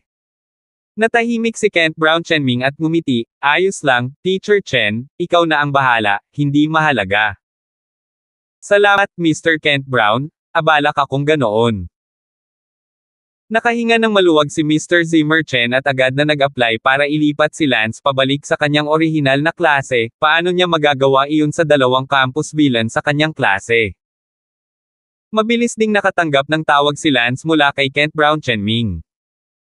Agad na lumabas ng silid-aralan si Lance upang sagutin ito. Boss, hinahanap mo ako. Lance, I just received a call from Bella class teacher. He said that he wanted to transfer you back to your original class and you made a mess of his class and were rated as a campus villain. What's going on? Tumawa si Lance, boss, may binugbog ako kaninang umaga, yung sa klase ni Miss na tinatawag na Brandon, na si Brandon ay narinig na isa sa mga kontrabida sa campus. Golden Tiger. Hindi ba siya ang estudyanteng ng stock kay Xianger? Exactly him, umaga pa lang naalagaan ko na siya, I'm sure hindi na siya maglalakas loob na mambastos ulit sa harap ni Miss, don't worry. Pero, ang sabi ni Teacher Chen na campus villain ka rin, anong nangyayari? Ito, ewan ko. Somehow people are calling me a campus villain, baka kasi nabugbog ko yung Golden Tiger. Anyway, I don't mind what people say. I'll just do my own thing, you don't. Have to worry. Since bodyguard ako, this pressure is still bearable. Awkward na ngumiti si Kent Brown, naisip ni Lance na tumatawag siya para alagaan siya. So, sinabi lang ni Teacher Chen na nanonood ka ng TV show sa klase. Oo, sabi ng physics teacher na pwede kong basahin ang kahit anong gusto ko, at saka, hindi ako nagbabasa ng material. Okay, pero ngayon ay ililipat ka na ni Teacher Chen sa iyong orihinal na klase, kaya hindi mo na mapoprotektahan si Sally ng malapitan mula ngayon. Tumawa si Lance, boss, hindi mo kailangang mag-alala tungkol dito, kung hindi mo ito kakayanin, anong klaseng bodyguard ako? Walang ganoong kapangyarihan si Teacher Chen, ang direktor ng pagtuturo ay may mas kapangyarihan kaysa sa kanya, hindi siya umatras sa akin. Ano ang kinalaman nito sa direktor ng pagtuturo? Ganito kasi, kaninang umaga nakita ng Director of Instruction na magaling ako sa martial arts, at seryoso siya sa pagmamakaawa na turuan ko siya. Naku, Lance, ang galing mo talagang magmakaawa sa direktor ng pagtuturo. Mukhang hindi ako nakahanap ng maling tao, well, ikaw na mismo ang bahala mula ngayon, I trust you. Okay, boss. Pagkababa ng telepono, bumalik si Lance sa kanyang klase upang ipagpatuloy ang panunood ng drama. Si Mr. Zimmer Chen ay hindi pumunta sa direktor ng pagtuturo, ngunit diretsong pumunta sa punong guro dahil alam niyang walang silbi ang paghahanap sa direktor. Sa sandaling ito, sa opisina ng punong guro, tinuturuan ni Nico ang punong guro kung paano magsanay ng martial arts. Tama, isuksok ng kaunti ang iyong tiyan, suntok ng malakas at itoon ang iyong kapangyarihan sa iyong mga palad. Mitiig ang turo ni Nico sa punong guro. 57. Tuwing hapon, naglalaan si Nico ng isang oras na klase para ituro ang pangunahing pagsasanay sa martial arts. Knock knock. May kumatok sa pinto ng sandaling iyon. Pagbukas niya ng pinto, si Mr. Zimmer Chen iyon. Tianming, ano ang gusto mo? Tanong ng principal. Sinamantala din ni Nico ang pagkakataong ibuhos ang sarili ng isang tasa ng tubig. Sinabi ni Mr. Zimmer Chen, punong guro, mayroon akong para sa iyo. Pumasok ka at sabihin mo. Pagkapasok sa opisina, sinabi ni Mr. Zimmer Chen, Headmaster, hinihiling ko na ang isang tao mula sa aking klase ay ilipat pabalik sa kanyang orihinal na klase, ang pangalan ng taong ito ay Lance. Pumunta sa direktor ng pagtuturo sa bagay na ito, sabi ng punong guro. Headmaster, hindi ito aaprubahan ng Director of Instruction, narinig ko na gusto din ng Director of Instruction na matuto ng martial arts, na alam din ni Lance ang ilang martial arts, gusto ng Director of Instruction na matuto ng martial arts kay Lance, kaya ang Direktor ng pagtuturo ay nakikinig sa lahat mula kay Lance. Natigilan ng principal, saka ngumiti at sinabing, itong Director hehe, narinig ko dati na gusto niya talagang matuto ng martial arts. Natural, alam ng principal na nakita ng teaching director na nagsimula na siyang matuto ng martial arts. Arts at gusto ring matuto ng martial arts, ngunit sa kasamaang palad, isa lamang siyang direktor ng pagtuturo, walang gustong magturo sa kanya, at tinanggihan siya nang magmakaawa siya na may magtuturo sa kanya. Dahil dito, ipinagmamalaki pa rin ng punong guro ng kanyang sarili. Isang segundo upang tandaan na basahin ang libro. Si Nico, na umiinom ng tubig sa tabi niya, ay nagsabi, Director nilapitan din niya ako noong nakaraan, nakikiusap na turuan ko siya ng martial arts, ngunit sa kasamaang palad ay tumanggi akong kunin siya.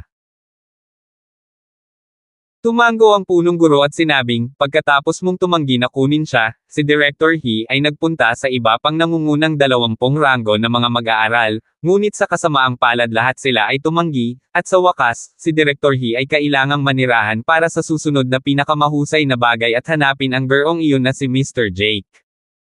Para turuan siya. Sa kasamaang palad, gaano man karami ang direktor na nagpadala siya ng sigarilyo at alak, hindi siya tinuruan ni Mr. Jake. Sa hindi inaasahan, direktor siya ngayon ay naghahanap ng ibang estudyante.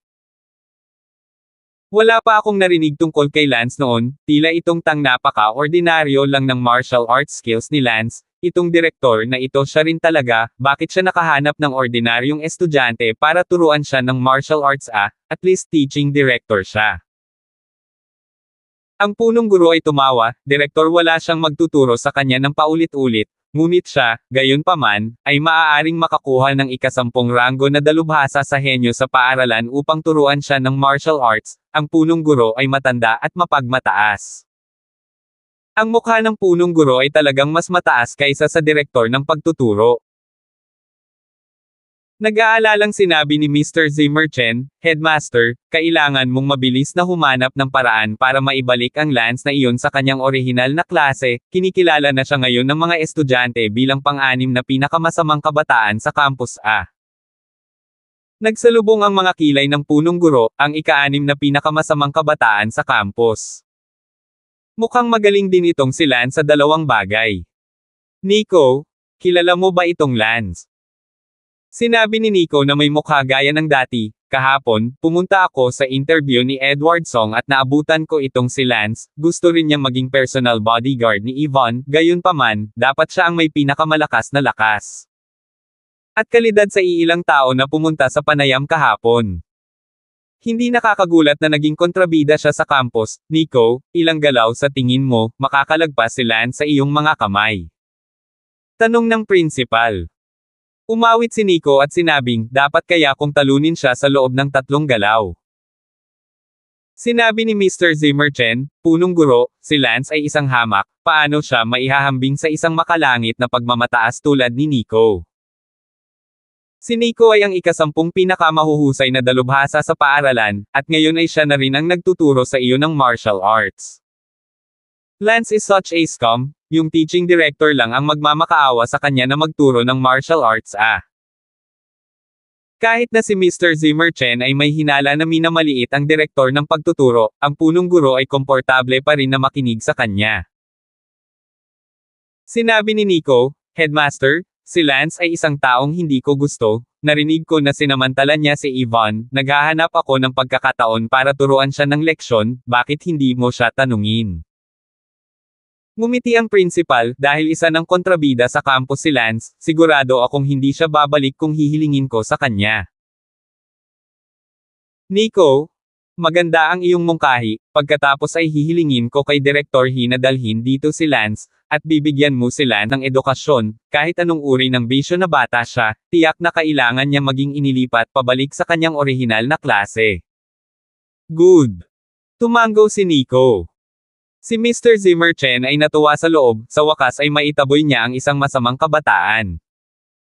Agad na tinawagan ng principal ang Director of Instruction. Sa sandaling ito, ang direktor ng pagtuturo ay nasa kanyang opisina lamang na nag-iisip kung paano pasayahin si Lance sa susunod, upang si Lance ay makilos na magturo sa kanya ng martial arts. Sa sandaling iyon, tumunog ang telepono, at sa unang tingin, ito ay pagtawag ng principal. Tila ayaw sagutin ito ng direktor ng pagtuturo, na bumubulong, "Palagi akong kinukutya ng punong guro na walang gustong magturo ng martial arts, na nagpapakitang mayroon siyang ikasampung pinakamahusay na eksperto sa paaralan na magtuturo sa kanya, ayaw ko kasing kunin yung phone niya, hindi na naman siguro maganda," snide and sarcastic. Bagamat ayaw itong sagutin ng direktor ng pagtuturo, siya naman ang namumuno kung tutuusin, kaya niya ginawa. "Hey, principal, anong meron?" Ngumiti ang principal at sinabing, "Director Ho, are you busy?" "Headmaster, sabihin mo sa akin, ano ito?" "Naku, wala lang, balita ko nabigo ka sa paghahanap mo kay Mr. Jake para turuan ka ng martial arts." Bumantong hininga ang direktor ng pagtuturo sa kanyang puso, talagang narito siya upang kutsain muli. "Oh, yeah. Ayaw makipagtalo ng teaching director, isa nga itong kabguan, kahit isa sa level ni Mr. Jake ay hindi magbibigay sa kanya ng mukha nang hindi siya tinuturuan ng martial arts, paano niya maihahambing ang mukha sa punong guro, na ang ikasampung pinakamahusay na master sa paaralan upang magturo. Director He, narinig ko ulit na nagmamakaawa ka ngayon sa isang estudyante na nagngangalang Lance na turuan ka ng martial arts. Headmaster, you're well informed." Tumawa ang direktor ng pagtuturo, humihikab sa kanyang puso. "Director He, ito ang hinahanap ko sa iyo, iyong Lance, nabalitaan kong kinikilala siya ng mga estudyante bilang ika-6 na pinakabisyosong binata sa campus, paano mo hahayaang turuan ka ng ganyang estudyanteng may masamang ugali? Martial arts Og. Natigilan doon ang teaching director, hindi alam kung ano ang sasabihin, ito ay isang bagay na depressed din sa buong tanghali, nakiusap siya sa isang kontrabida sa campus na magturo ng martial arts, makakaapekto talaga ito sa kanyang reputasyon bilang isang pagtuturo ng direktor. Ngunit paano nakarating sa pandinig ng punong guro ang bagay na ito? Sinabi ng punong guro, "Sige, Director He, nagreklamo na sa akin si Mr. Zimmer Chen, kaya dapat mong dalhin agad ang Lance na iyon sa aking opisina." Mabuti. Pagkababa ng telepono, ngumiti ang principal, "Nico, humanda ka, dadalhin niya kaagad si Lance ni Direktor." "Manam." Tumango si Nico, kinuha ang kanyang cellphone mula sa kanyang bulsa at nagpadala ng isang text message, "Yvonne, narinig ko na sinamantala ka ni Lance, pumunta ka sa opisina ng punong guro at papayagan kita. Tingnan mo sa sarili mong mga mata na ang taong nagsamantala sa iyo ay nakakakuha ng leksyon na nararapat para sa kanya. Huwag mo akong tanungin kung bakit ko ginagawa ito, dahil ikaw ay mahalaga sa akin." Sa klase ni Yvonne, naiinip si Yvonne sa pakikinig sa lesson, nang tumunog ang telepono, abala sa pag-alis nito, natuwa ang mukha niya, "Wow, may isang bagay na kahangahangang ihaharap, hindi ko ito makaligtaan." Huwag mong asahan na sa wakas ay mabigyan ng leksyon si Lance na iyon, Hindi ako tutulungan ni Kent Brown na ang patay na bodyguard na ito na bugbugin si Lance, mabuti na lang at handang bugbugin ng aking tapat na manliligaw na si Nico si Lance para sa akin, mahusay. Agad na lumuhad si Yvonne at nadulas sa klase habang ang mga mata ng guro ay masama, ngunit hindi napansin ni Kent Brown at nagsusulat siya ng tala sa kanyang mesa tungkol sa kanyang plano kung paano maging masamang bata ng paaralan. 58. Dumiretso si Yvonne sa opisina ng punong guro. Sa klase 32, si Lance ay nanunood ng isang drama nang pumasok ang direktor ng pagtuturo at tinawag si Tang palabas. Direktor, ano ang hinahanap mo sa akin? Naglakad si Lance sa koridor para magtanong. Hindi naman masyadong magaling ang teaching director at sinabing, Lance, pinapunta ako ng principal sa opisina niya, may itatanong siya sa iyo. Ano? Nais din ng principal na turuan ko siya ng martial arts. Walang malay si Tang Zixen. Natigilan ng direktor ng pagtuturo, hindi inaasahan na mag-iisip ng ganito si Lance. Sinabi ng direktor ng pagtuturo sa kanyang puso, paanong kailanganin ka ng punong guro na turuan siya, natural na may mas makapangyarihan kaysa sa iyo na magtuturo sa kanya ng martial arts. Hindi rin sinabi ng direktor ng pagtuturo kay Lance na ang principal ay mayroon ng magtuturo sa kanya, ang direktor ng pagtuturo ay nagsabi sa kanyang puso, mabuti, hayaan si Lance na magkamali at maiinis sa punong guro, na kadalasang ipinagmamalaki sa harap ng ako. Matigas na sinabi ni Lance, kahit na siya ang principal, hindi ko siya tuturuan ng martial arts, director, sabihin mo sa kanya, hayaan siyang mamatay dahil dito. Ngumiti ang direktor ng pagtuturo, Lance, mauna na tayo, mabuti pang sabihin mo sa kanya ng personal. Sige. Tumango si Lance, pagkatapos ay personal siyang pupunta sa punong guro upang kausapin ito. Sumunod si Lance sa direktor ng pagtuturo sa opisina ng principal. Ang unang website na Consyo 8. Net. Katok-katok. Pasok ka. Si Lance at ang direktor ng pagtuturo ay pumasok sa opisina ng principal. Naunang dumating si Yvonne at nakaupo sa opisina habang naghihintay ng magandang palabas. Tumingin ang punong guro kay Lance at sa direktor ng pagtuturo, itinuro ang upuan na may napakakulturang kilos, at sinabing, maupo ka. Ngunit winagiway ni Lance ang kanyang kamay at sinabing, hindi, Lord Principal, hindi kita matuturuan ng martial arts. Natigilan ang lahat, maliban sa Director of Instruction. Biglang natuwa ang punong guro, anong sabi mo? I'm sorry, Headmaster Sama, but I will not accept you as an apprentice, kahit anong gawin mo para ipat ako. Kung wala nang iba, babalik muna ako. Stop! Umungol ang punong guro, baka sa mukha niya ang galit. Noon lamang sinabi ng direktor ng pagtuturo na may maling pagpapanggap, Lance, ang principal ay mayroon ng magtuturo sa kanya ng martial arts, na si Nico, ang ika-10 ranggo na martial artist sa Palanan Middle School. Natigilan si Lance at tumingin kay Nico na gumagawa ng tsaa sa kabilang dulo ng opisina, saka ngumiti, so it's a misunderstanding, okay then. Nalungkot ang puso ng principal, ngunit kinuha siya ni Lance bilang kanyang disipulo. Napuno ng sama ng loob ang principal, ikaw si Lance, tama. Oo, ako si Lance. Tumango si Lance na may kasamang ngiti na hihihi. Lance, ang sinabi mo lang ay nagalit ako sa narinig, alam mo ba? I'm sorry. Akala ko hinahanap mo ako para mamalamos ng alagad tulad ng teacher sa pagtuturo, pero hindi pagkakaunawaan. Bumantong hininga ang punong guro, Lance, gusto kong tumanggap ka ng isang disipulo.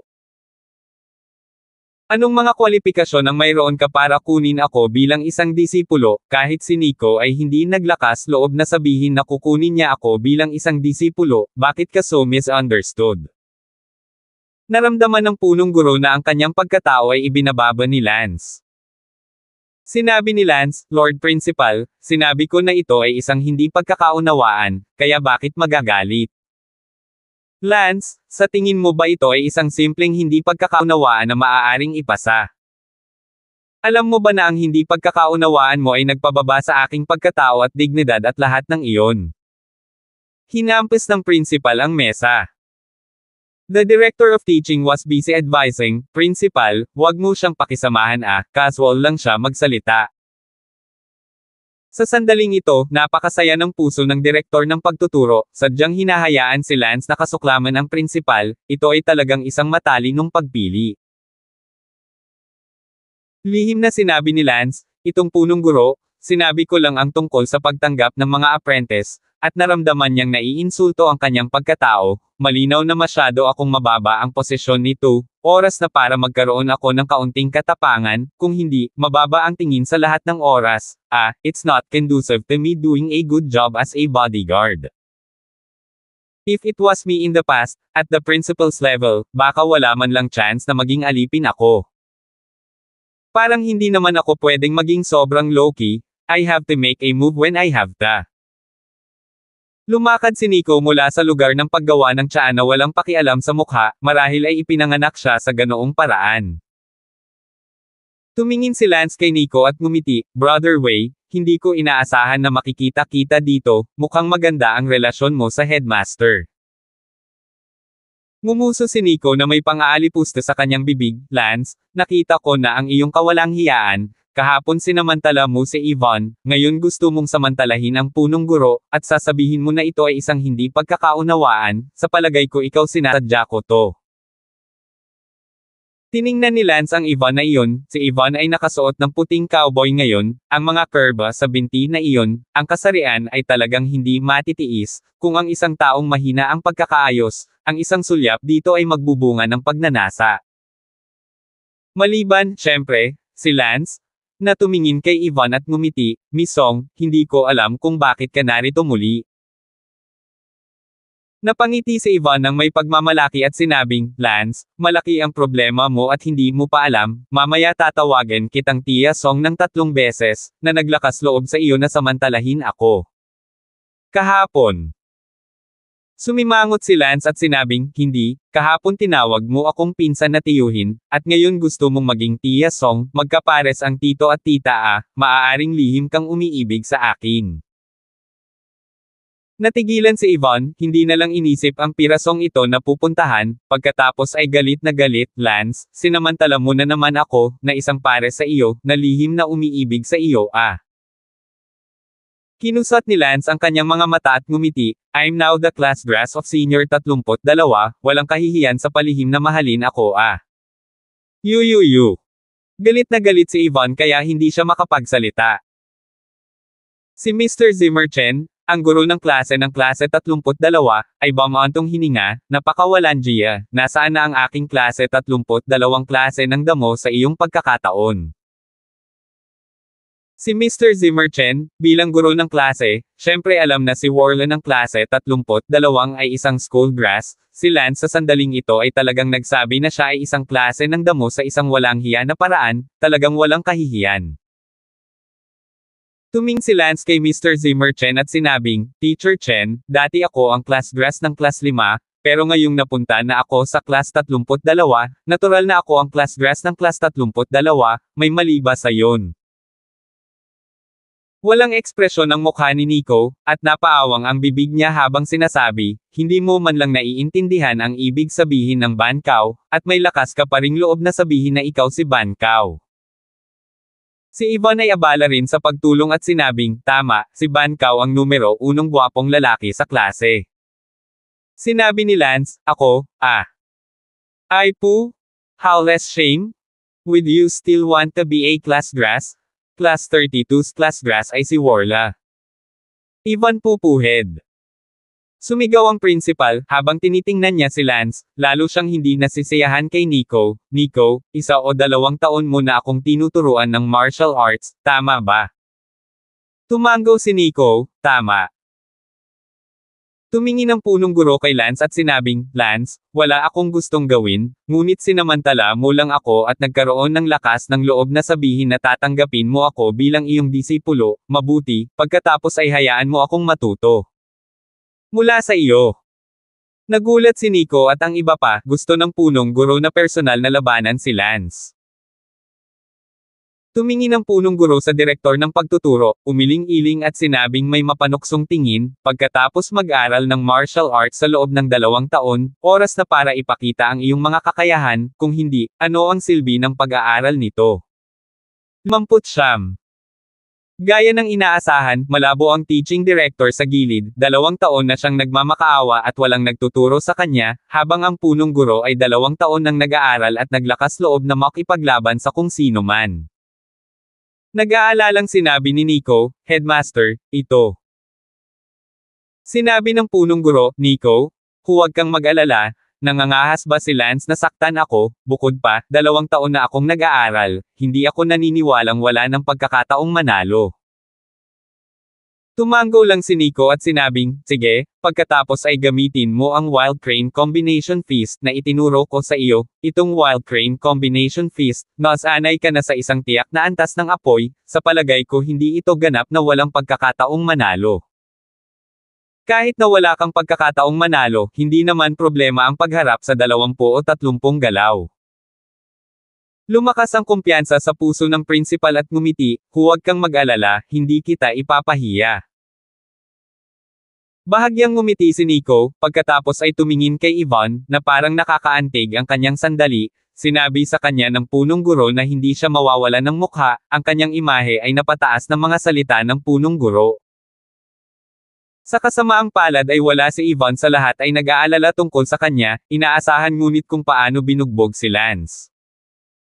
Tumingin si Lance sa principal, talagang pinagpawisan siya, dahil gusto niyang hamanin ang sarili, natural na tutuperin ni Lance ang hiling ng principal. Tuwang-tuwang sinabi ni Yvonne, Headmaster, bugbugin mo siya pagalingin mo siya at tawagin mo akong Lola Song. Nakita ni Lance ang nasa sabik na tingin ni Yvonne at sinabing, Miss Song, hindi ko alam kung saan mo nakuha ang iyong pagtitiwala, hindi pa banggitin ang matanda, ang punong guro, kahit ang hanggal mong bodyguard na iyon ay maaaring hindi ko kalaban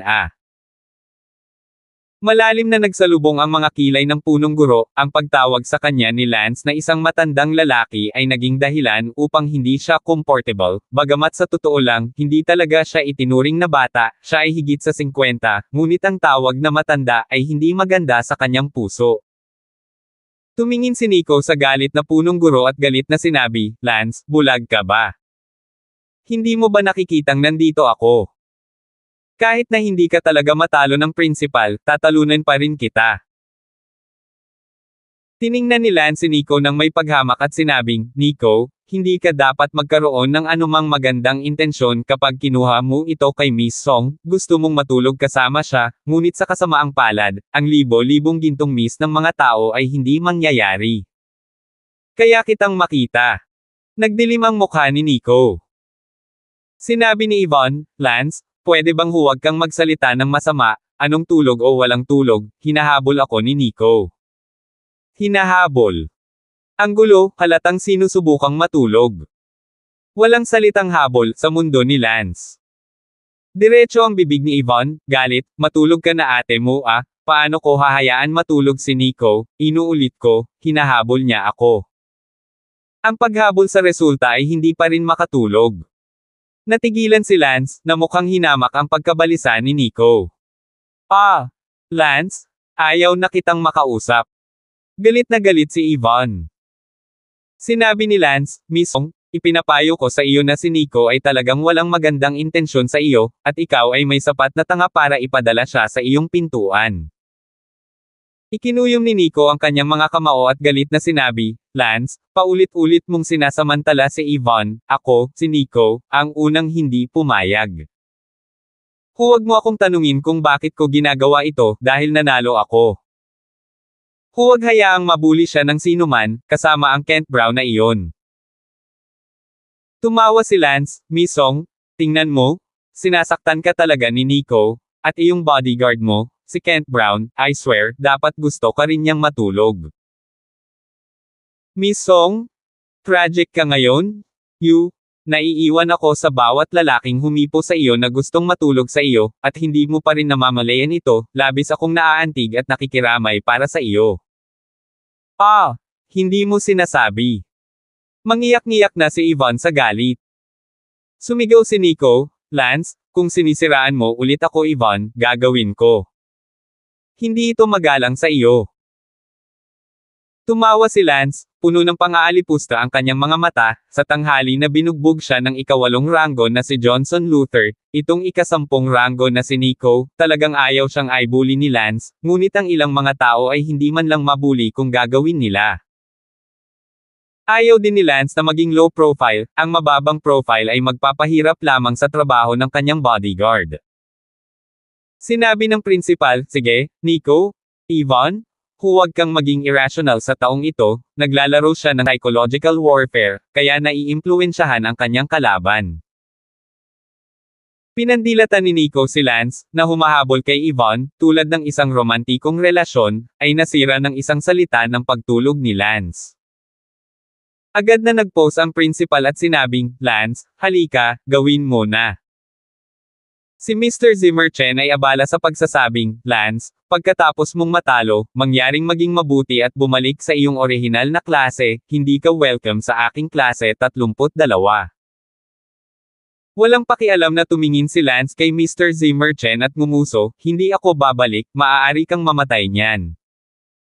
Napabuntong hininga si Mr. Zimmer at tumingin sa principal. Sinabi ni Nico, Headmaster, gamitin ang Wild Crane Combination Fist. Good. Agad na nag-post ng Wild Crane ang punong guro at inihanda ang sarili para sa pag-atake. Si Lance ay hindi nag-post sa anumang posisyon, sa kanyang lakas, ang isang casual na sipa ay sapat na upang manatili ang punong guro sa kama sa loob ng kalahating taon. Sumigaw ang punong guro, Lance, bantayan ang galaw. Wild Crane out sa plug.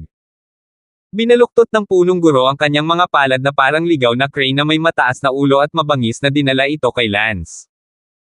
Hindi man lang tumingin si Lance at bumaril na lamang ng isang sipa. Naramdaman ng principal na may kumikislap na anino sa kanyang mga mata, pagkatapos ay sinipa siya ng malaking paa sa mukha. Ah! Sigaw ng principal at umikot palabas ng opisina at lumipad palabas ng pinto. Malakas na bumagsak sa sahig ang principal. Ah, punong guro. Nakita ni Nico ang sitwasyon at tumakbo palabas ng opisina sa takot, sinundo ang principal sa koridor. Matangos ang ilong ng punong guro. Og! Napabuntong hininga si Yvonne, napaka-vulnerable ng principal at hindi nagulat, pagkatapos ng lahat, normal lang para sa principal na hindi matalo si Lance, ngunit hindi niya inaasahan na matatalo siya ng lubusan. Ang punong guro ay nagdusa ng sakit at tinulungan sa opisina, nakatingin sa nagngangalang direktor ng pagtuturo sa gilid, ang punong guro ay nakaramdam ng labis na kahihiyan, nais niyang ipakita ang kanyang mga kamay sa harap ng direktor ng pagtuturo at Mr. Zimmer Chen, na nagkukunwaring nagkukumpera at naghiwalay ng isang ilang dosenang galaw kay Lance, mas mabuti kung matalo niya si Lance. Ngunit hindi ko inaasahan na mapapaalis ako sa opisina, at ang aking dating mukha ay nadisgrasya. Gayunpaman, ano ang mas mabangis sa loob ng puso ng principal? Ay talagang nang-ahas si Lance na saktan siya at hindi nagpakita ng awa sa kanya.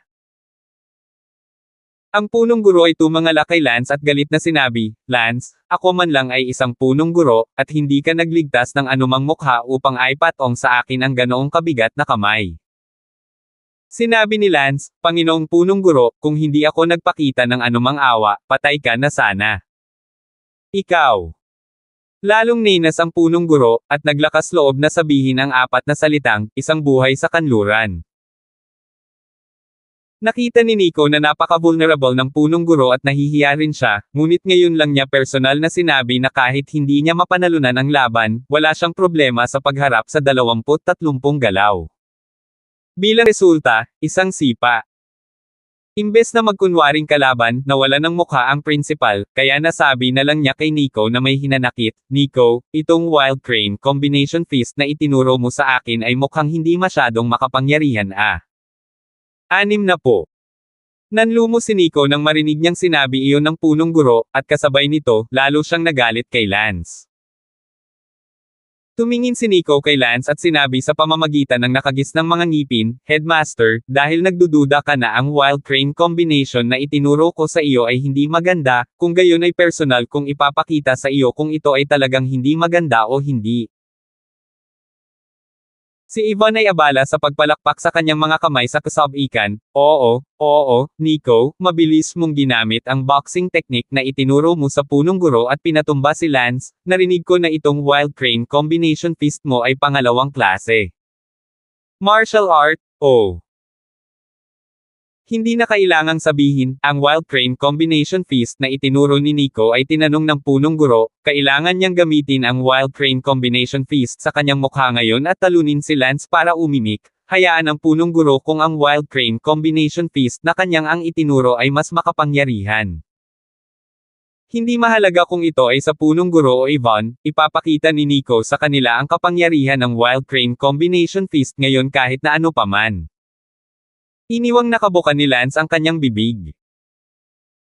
Anong wild crane combination fist, sa mga mata ni Lance, kung kailangan mong gumamit ng isang salita para ilarawan ito, basura, kung kailangan mong magdagdag ng pang-uri sa harap nito, napakabasura. Tumingin si Nico kay Lance at kinagat ang kanyang mga ngipin. Lance, gawin mo. Si Nico ay agad na gumawa ng perpektong pose, at sa katunayan ang aksyon ay mas matalas kaysa sa punong guro. Sinabi ni Lance, huwag mag-atubiling hayaan ang mga kabayo na dumating. Si Ivan at ang iba pang mga idler ay napaatras ng ilang hakbang. Uminom ka. Biglang bulalas ni Nico. Ang isang segundo upang tandaan na basahin ang libro. Wild Crane Out of the Plug. Ginamit ni Nico ang parehong galaw na ginamit ng punong guro, na naglalayong patunayan ito sa punong guro. Sa pagkakataong ito, hindi na nagmamadaling lumabas si Lance, at nang malapit nang maabot ng wild crane fist ni Nico ang kanyang mga mata, biglang kumilos si Lance at hinampas ang kanyang palad sa braso ni Nico. Katsa! Agad na na-dislocate ang braso ni Nico, at kasabay nito, ikinawit ni Lance ang kanang paa ni Nico sa baluktot ng kanyang binti, at ang tuhod ni Nico ay bumagsak pasulong. Lumuhad si Nico sa harap ni Lance sa harap ng mga mata ng lahat sa isang iglap. Laking gulat ni Nico na siya mismo ay hindi na namalayan kung paano siya lumuhad sa isang kisap mata, dahil ang putok ni Lance ay masyadong mabilis at masyadong malutong. Pagkatapos mag-react ni Nico, nagalit siya, at hindi na gumamit ng anumang wild crane combination fist, direktang ginawa ang kanyang pinakamalakas na hakbang para sugurin si Lance. Sa puntong ito, hindi nag-abala si Lance na mag-aksaya ng oras sa kanya. Pinalayas ni Lance si Nico sa kanyang opisina bago niya ito masumpungan. Bang! Tulad ng punong bro, si Nico ay lumipad palabas sa koridor at bumagsak ng husto sa koridor, na nagtapon ng alikabok sa sahig. Sa opisina, nagkaroon ng katahimikan, ang punong guro, si Ivan, ang direktor ng pagtuturo, si Mr. Zimmerchen, at silang apat ay tulala lahat, na para bang hindi sila naniniwala sa lahat. Si Nico ay isang napakasikat na Palanan High School, isang henyo na eksperto sa ikasampu sa martial arts, paano siya magiging vulnerable sa harap ni Lance. Sa corridor, si Nico ay naupo mula sa sahig na gulong-gulo, na nakasubsob lang sa mga tile sa sahig, ang kanyang mukha ay nag-aapoy sa sakit at ang kanyang ilong ay kasing baluktot ng punong guro. Ang buong katawan ni Nico ay mahinang nakasando sa balkonahe ng koridor, at sa sandaling ito ay nalilito siya. Paano ito? Imposible ito. Si Lance ay isang junior na walang pangalan, kahit na siya ay isang kontrabida sa campus, hinding-hindi niya ako maaaring maging kalaban, bakit ito nangyayari? Ako, si Nico, ay talagang natalo ni Lance sa isang galaw. Imposible ito. Bulong ni Nico sa sarili. Lumabas si Lance sa opisina at nakita ang kawalan ng kakayahan ni Nico na tanggapin ang katotohanan, kaya sinabi niya, Nico, ikaw.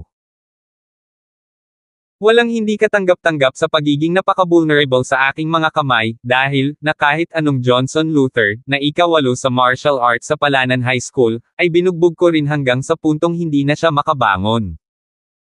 Ikaw ba, isang nasa ika-10, mas malakas pa sa Johnson Luther? Ano? Inawi ka ni Johnson Luther? Biglang tumangala si Nico at tumingin kay Lance. Ang apat na punong guro sa harap ng opisina ay tumingin din kay Lance nang may takot. Ngumuso si Lance, na kahit anong Broken Mountain Palm na ginamit ni Johnson Luther, halos maparalisa ko siya sa isang suntok. Hahaha. Tumawa ng malakas si Lance. Ang gulat na katawan ni Nico ay nanginig, kung sino si Johnson Luther, mas kilala niya kaysa sa iba, ang Broken Mountain Palm ni Johnson Luther, ay isang third-grade martial art, nakipag-away sa kanya si Nico, at hindi siya kalaban ni Johnson Luther. Kahit si Johnson Luther ay halos maparalisa sa isang suntok. Mapait na tumawa si Nico, hahaha, hahaha. Puno ng panunuya ang boses, oo, kahit si Johnson Luther ay walang laban, ano si Nico, na nasa ika-10, at ano siya, salamat sa katotohanan na siya ay mayabang pa rin sa harap ni Lance, ngunit bilang isang resulta, si Lance ay mas malakas kaysa kay Johnson Luther. Nang makita ng principal si Nico na umiiyak at tumatawa, tinanong niya, Nico, kumusta ka na? Si Nico ay walang katumbas na pagkadismaya, na para bang hinaila siya pababa mula sa kanyang mataas na altar. Sinabi ni Lance, Panginoong punong guro, kung wala nang iba pa, babalik muna ako. Pagkatapos sabihin iyon, lumayo si Lance. Tinadyakan ni Ivan ang kanyang paa sa galit at sinabi sa pagkabigo, ang bastos na ito, hindi na niya natutunang muli ang kanyang leksyon sa pagkakataong ito. Nakita ni Nico na si Ivan ay walang salita ng pagbati para sa kanya at naisip na si Ivan ay nabigo sa kanya, kaya siya ay abala sa pagtawag ng Ivan. Tumingin si Ivan kay Nico at sinabing, masyado kang walang kwenta, pang-10 ka pa sa paaralan, ni hindi mo kayang linisin ang isang Lance. Nanumpa si Nico, Ivan, bigyan mo ako ng 10 taon, tiyak na malalampasan ko si Lance. Tumitig si Ivan, 10 taon, salamat sa lakas ng loob mong sabihin ito, hindi na ako makapaghintay ng 10 araw. Kalimutan mo na ito, mukhang kailangan kong maghiganti kay Lance, iyon lang ang maaasahan ko. Bodyguard ko. Napabuntong hininga si Ivan at tumalikod para maglakad palayo. Nakita ni Nico ang likod ni Ivan, ang kanyang matikas na figure, sexing curva, walang kapantay, halos hindi kumikislap. Gayunpaman, naramdaman niya na ang paghabol kay Ivan ay payat, at si Nico ay napasigaw sa sakit. Sinabi ni Mr. Zimmerchen, Nico, hindi mo kailangang mabaigo, may mga tao sa labas ng mundo ng mga tao, at may langit sa labas ng langit, kahit na si Lance ay mas makapangyarihan kaysa sa iyo, mayroong kasing daming tao na ay mas makapangyarihan kaysa kay Lance. At saka, hindi ko akalain na si Ivan ay kalahating makabuluhan para sa iyo, tingnan mo lang ang kanyang mga mata, napakaganda rin niya, ikaw, mas mabuting sumuko ka ng maaga. Napailing si Nico at sinabing, hindi ako susuko. Bumaba si Lance patungo sa gusali ng opisina ng mga guro, sa oras na makita ang 3 batang lalaki na naghihintay sa hagdanan. Sabi ng isa sa mga kabataan, Kuya yan, totoo, nasa teacher office building talaga si Ivan, nakita ko mismo, pero hindi ko lang alam kung saang teacher's office siya nagpunta. Natigilan at nagulat si Lance, may humahad lang talaga kay Ivan dito. Agad na huminto si Lance upang makita kung sino ang sumusubok na gumawa ng isang bagay kay Ivan, kahit na si Lance ay walang pamilya o pagmamahal kay Ivan, si Ivan ay hindi rin masamang tao. Ang batang lalaki na tinawag na brother yan ay nagtanong, nandyan ba ang bodyguard ni Ivan? Huwag kang mag-alala yan, hindi sumunod ang bodyguard na iyon mula kay Ivan.